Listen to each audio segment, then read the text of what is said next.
right, so what should we do now that we know that we're Israel? Find out how to keep the laws. Find out how to keep the laws. That's a great answer. That's a great answer. Give me Deuteronomy 10 and 12. So you ever had a job before, right? Yeah. So when you apply for a job, what they have was job requirements, right?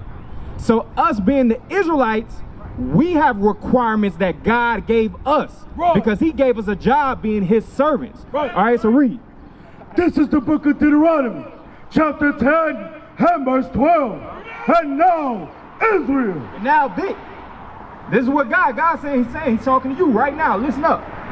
What doth the Lord thy God require of thee? So again, like we're saying, job requirements. God has a requirement of you. So let's find out what God is requiring us. Read.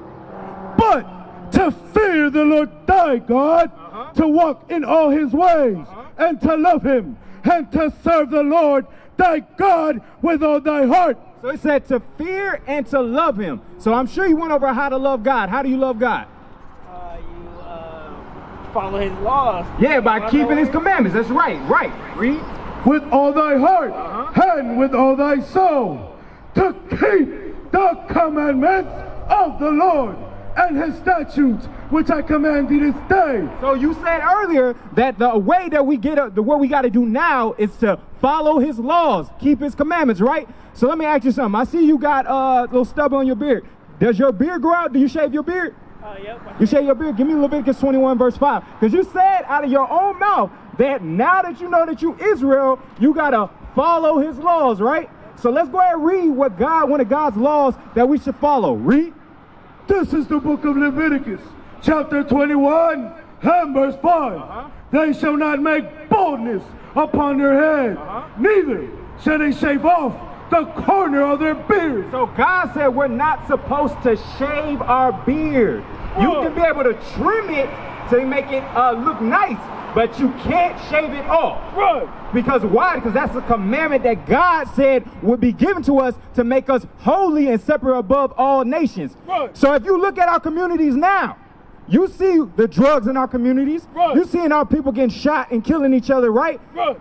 By shaving your beard, it might seem small, but that little small thing could lead to big disasters as we see today. Right. So that's one of the commandments that God said that we're supposed to keep. We're supposed to have a beard on our face. You see me, I got a little smooth face because this is all I got.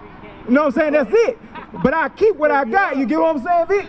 You know what I'm saying? But you can get a full beard, as I can see. So you got to start letting your beard grow out. All right? So let me ask you something. You got a girlfriend? Not no more. Not no more? Okay. So let me ask you something. When it comes to us growing up, we were taught to get a bunch of hoes, right? If you got the most girls, you consider the coolest in the school, right? Yeah, that's how they portrayed it on TV and everything. But I wasn't raised like that. But yeah, but I know. All right, so what do you think about having girlfriends? Do you think we're supposed to have girlfriends? No. All right, so why do you say that? Because you're supposed to get married before you even have sex, and then you're supposed to basically find your wife. All right. Exactly. So because God honors marriage, he doesn't honor boyfriend and girlfriend, because what is that? That's basically fornication. Exactly, it's fornication. So we're supposed to be holy and be able to marry our sisters, because what happens when we start having sex with multiple women, or we just have sex with have girlfriends? What happens to our communities and our sisters? Start having babies. Exactly, right. You had that single parent household. I don't know about you, but I grew up without my pops. But so you know exactly where I'm coming from. Whoa. So we grew up in a situation where, as far as our parents, they didn't believe when it came down to the marriage thing, and now it leads to us being without fathers and foster homes and all that. Because what happens to men who don't have fathers in their life? They end up on the street and all the gang life and all. Exactly, you know what I'm saying? Following, selling drugs, end up getting around and killing each other, right? So, well, along with that, we end up smoking weed because of our problems, right? All right, you smoke? Not no more. Oh, you stopped smoking? Yeah. Oh, okay. How long ago did you stop smoking? Just A week ago? Okay. Yeah, so you came to Revelation saying that you don't need to smoke no more? Yep. No. I was just like, my life wasn't going the way I wanted to go. So me, just realizing on my own that it's not a productive thing, you know? Right. Because a lot of people think that if I smoke weed, I'm more productive. Meaning I'm more in tune to what I'll be able to do.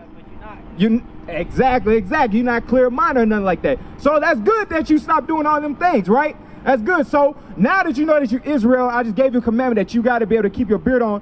What should you do now as you being by yourself? Because I believe you got family. You live with your family. Who do you live with? I live by myself. You live by yourself. So it's just you by yourself walking around in the world. So how can you be able to defend yourself from things that happen in the world? Because there's going to be times where you're going to be around when you're having a bad day, right? A real stressful day. And then what do we used to do? I know what I used to do when I had a stressful day. I would want to smoke. That's what I used to do. What's going to prevent you from going right back into that life of smoking marijuana when you're having a bad day? You know what's funny?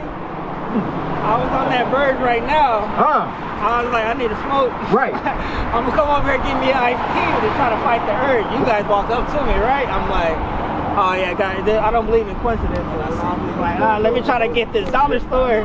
Yeah, because you're exactly right. There's no such thing as coincidence. I was like, let's go to this dollar store and get a little snack. And it's cold. I was like, oh, it's not leading me here. Let me come here and have a tea. All praise. So listen to this, because what you said is biblical. 2024. 2024. So that's biblical what you just said, because there is no such thing as coincidence. God didn't just send us randomly to this corner and for you to come right here and walk right by us. Read that.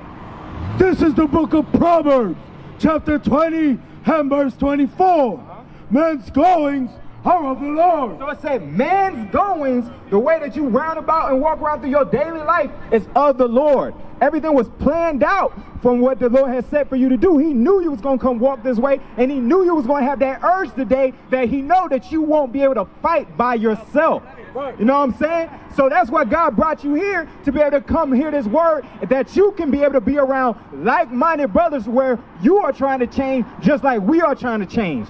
We had that change. Like I said, I was in that life where I used to smoke every day. Every day, wake up, wake and bake, all of that. We used to do that stuff, you know what I'm saying? Used to be able to get as much weed as I can, and still once I come down from that high, I still have my same problem. Want more, you still want more, and it's not fixing it. Yeah, it's never gonna fix nothing. The only thing that's gonna fix us is the laws of God. God tells us to be sober-minded because there's a benefit behind it. When you clear-minded, you could be able to react more faster to things. You more in tune than you are when you smoking weed, right? So what you should do? Give me Zephaniah 2 and verse 1. So like we just said, man's goings is of the Lord. So God brought you here to learn his word, to be able to join with us so you could be able to go out there and change your life and help your people change their life. Because do you think that our people should be strung out smoking weed every day? That means so much more they could be doing. Exactly what they're telling. So much more money they could be saving. So much more they're capable of too. I've been seeing. I was like, man, you're just on the street, you're just wasting away. Exactly. Like, you limiting yourself. You're destroying yourself mentally. Right? Read that. Zephaniah 2 verse 1. This is the book of Zephaniah, chapter 2 and verse 1. So listen up, Vic. So again, God brought you here to be able to come and hear this word so you can be able to join with like-minded people so you can have a defense to help you fight it when that urge comes back. Because it's going to come back. It's definitely going to come back because you live by yourself. When you by yourself, that's when you get to think a lot. And those thoughts come to your head, right? Read. Gather yourselves together. Ye, gather together, whole nation not desired. So God told us, blacks, Hispanics, and Native American, which are the true children of Israel, to gather together. Gather together, oh nation not desired. We are a nation not desired because nobody wants to be a black man in America. The Asian man does not want to be a black man in America. The so-called white man does not want to be a black man in America. Why? Because we have the most stereotypes upon us. We have the most oppression against us. Nobody wants, exactly, the curses. That we have the most curses that have upon us. Nobody wants to be a black or Hispanic American in this day to day. So God says we have to gather together. Why is it special for us to gather together? What do you think is a benefit of us gathering together? I said one, to where we can be able to help fight off our urges whenever we have those things that hold us back. What other benefits are there to keep that go along with gathering ourselves together? Well, I noticed a lot of black people don't get together and like build something like, so, you know how like a lot of Hispanics, they own restaurants and stuff. Blacks they don't do that. They don't get together too. So that's one of the things. Right. So gathering together, we can be able to put our money together, be able to develop a community. Right. Right. Because you look at what's it called? Chinatown. Yeah. Chinatown is almost in every city of America. They got their own Chinatown. Right. Why? Because they gather together. They see the importance of being together. The main thing first of what us gathering together is be able to keep us out of sin. Right. Because he told you sin is what? Sin is what, like, in us, I mean. Like, what is sin? You got that from me? Oh, I got you, brother. I got you, big. This is the book of 1 John, chapter 3, and verse 4. Whosoever committeth sin transgresseth also the law. Yeah, so sin is breaking God's law. So when we together, we can be able to, say, bro, whenever you're going through a hard time where you feel like you probably want to smoke, you can call a brother and say, hey, bro, I'm going through it right now. I need your help. And we can be able to talk over the scriptures to where where that spirit goes away from you, where you don't have to try to walk to Family Dollar to be able to go get you something to eat, to try to get away from it, because there's more stuff out here. There's people smoking weed out here. It's just going to keep hitting you. Right. Know what I'm saying? Or there's women out here that could be able to try to seduce you. There's a lot of stuff out here when you alone that could keep you, that make you fall right back in sin. What's that in Ecclesiastes? 2 are better than 1. I think that's right. Yeah, 2 are better than 1. Because when you say it's me and you, we started keeping the commandments together, right? Let's say a girl wanted to come over your house, and she come over, and I'm come over to the house. I'm like, bro, what you doing? Why this girl here? Yeah. You know what I'm saying? Hey, I'll be able to help you to stay out of sin, just like you will be able to help me stay out of sin. So that's why it's great that you need to come gather with us so you can be able to help build yourself up and come out here and start teaching your people and start building them up to make the changes that you trying to make too. You got that? This is the book of Ecclesiastes, chapter 4, and verse 9. 2 are better than 1. So you hear that? 2 are better than 1. So you being by yourself, that's no good. You ain't got no defenses. You have nothing to secure you or protect you tomorrow from smoking weed or going out there and fornicating. You don't have nothing protecting you from that. Right. It says 2 are better than 1. Read. Because they have a good reward for their labor. We have a good reward for our labor. Our laboring together, me helping you stay out of sin and you helping me stay out of sin, that gets us the kingdom of heaven. Right. That gets us rulership back on this earth. Right. That puts us back as the top nation on the face of the earth. Bring it out. That's what that reward is when we work together to keep each other out of sin. But you can't do that by yourself, Vic. We used to scream black power while heroin was pushed.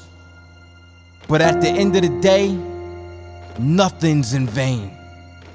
IUIC has been given a vision. The tents of Judah has risen. Many has attempted the mission, minor murmuring, omitting, and missing the mark. Just reading that he had the flame of fire in his eyes gave us the spark. We on Paul's mission. We out on the road, purple and gold, from Mexico, Cuba, Haiti, Ghana, Sierra Leone. 144,000 boots banging, concrete crackling. These are our men repented at heart. The scriptures is proof. IUIC, we deliver the truth.